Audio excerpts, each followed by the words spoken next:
of News, your voice.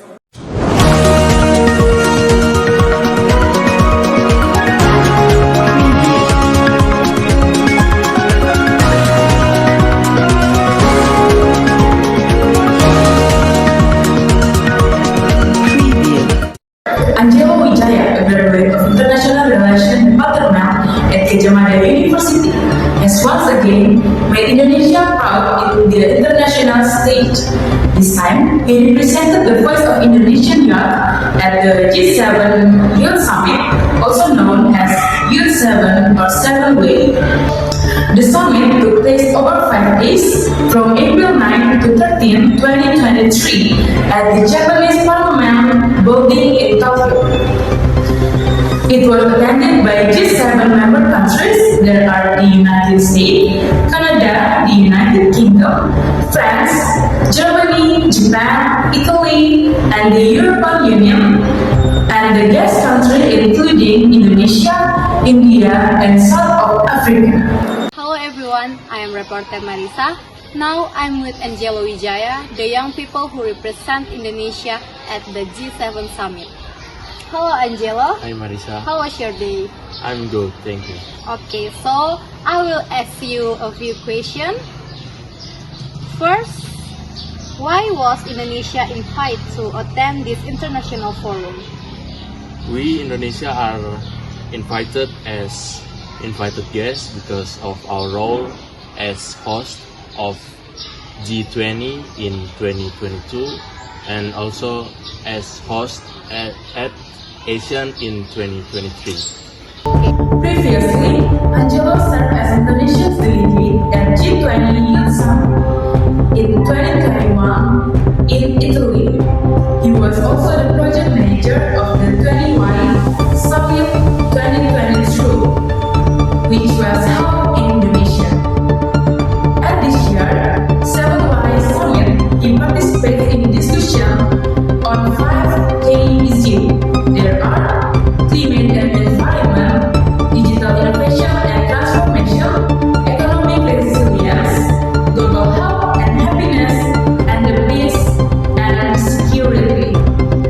Although Indonesia is not a G7 member, which consists of the world's most developed nation, the presence of Indonesia youth representative at the 7Y Summit 2023 in Japan is highly significant.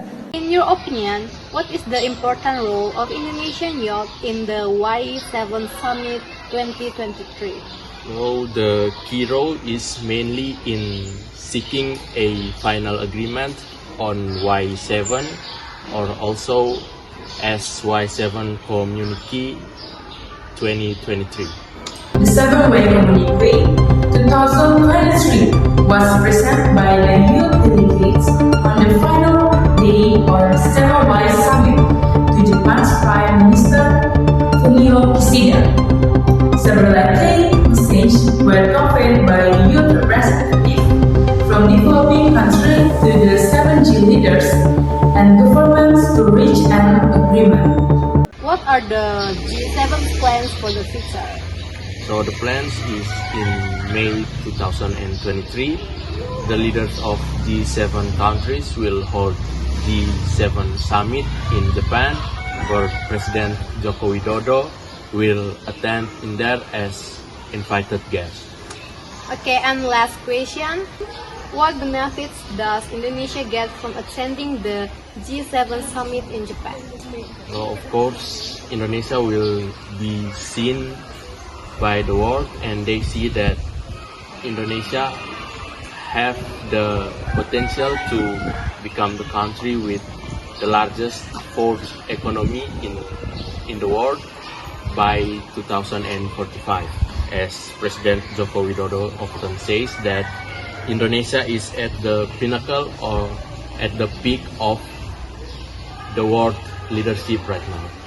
Okay. Angelo expressed his pride and his excitement when he represented Indonesia at the 7Y and 7G Summit. For him, this forum is a valuable opportunity for Indonesia to showcase its role in global diplomacy. That concludes our media report. report from Angela Studio. I'm Michelle. Stay tuned for our next program.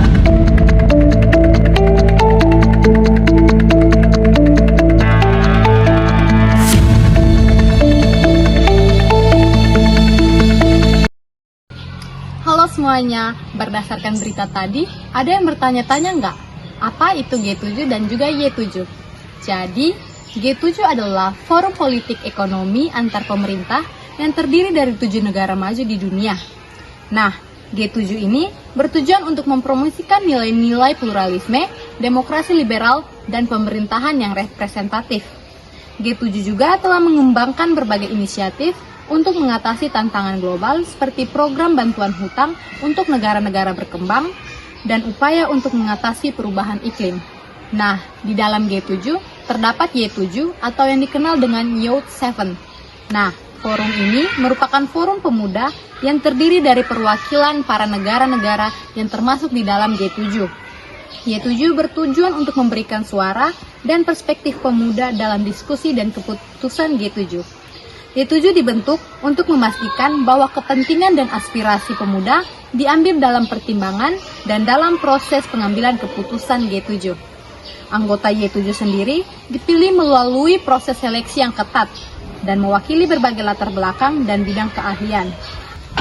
Nah, Indonesia nggak termasuk nih dalam forum G7, tetapi kok bisa Indonesia diundang dalam forum G7? Nah, akan dijelaskan nih teman-temanku. Jadi, kenapa Indonesia diundang ke dalam forum pemuda G7? Karena Indonesia merupakan salah satu anggota G20. Nah, G20 sendiri adalah forum kerjasama ekonomi antar negara yang terdiri dari 20 negara dengan ekonomi terbesar di dunia. Nah, anggota-anggota G20 terdiri dari negara-negara maju seperti Amerika Serikat, Jerman, dan Jepang, serta negara-negara berkembang seperti Brazil, Cina, dan India. Indonesia juga merupakan anggota G20 dan telah menjadi presiden G20 pada tahun 2022. G20 sendiri memiliki tujuan yang strategis. Yang pertama, meningkatkan kerjasama ekonomi. Yang kedua, meningkatkan stabilitas keuangan. Dan yang ketiga, mengatasi tantangan ekonomi global. Selanjutnya, di dalam G20 terdapat Y20. Nah, G20 sendiri adalah forum pemuda yang terdiri dari perwakilan pemuda dari negara-negara G20 yang bertujuan untuk memberikan suara dan perspektif pemuda dalam diskusi keputusan G20. Nah, apa sih yang termasuk dalam tujuan G20? Yang pertama, memberikan suara pemuda dalam diskusi G20. Yang kedua, meningkatkan kesadaran dan partisipasi pemuda dalam proses pengambilan keputusan global. Dan yang ketiga, membangun jaringan dan kerjasama antara pemuda dan negara-negara G20. G20 biasanya diadakan secara paralel dengan KTT G20 dan memberikan rekomendasi kepada pemimpin-pemimpin G20 tentang isu-isu yang penting bagi pemuda seperti pendidikan dan pelatihan, ketenagakerjaan dan wirausaha, lingkungan hidup dan perubahan iklim, dan yang terakhir, kesehatan dan kesejahteraan. Nah teman-teman, itu dia penjelasan singkat dari kami mengenai G7, Y7, G20, dan Y20. Terima kasih. Bye-bye. One is the loneliest number that you'll ever do. Two can be as bad as one. It's the loneliest number since the number one.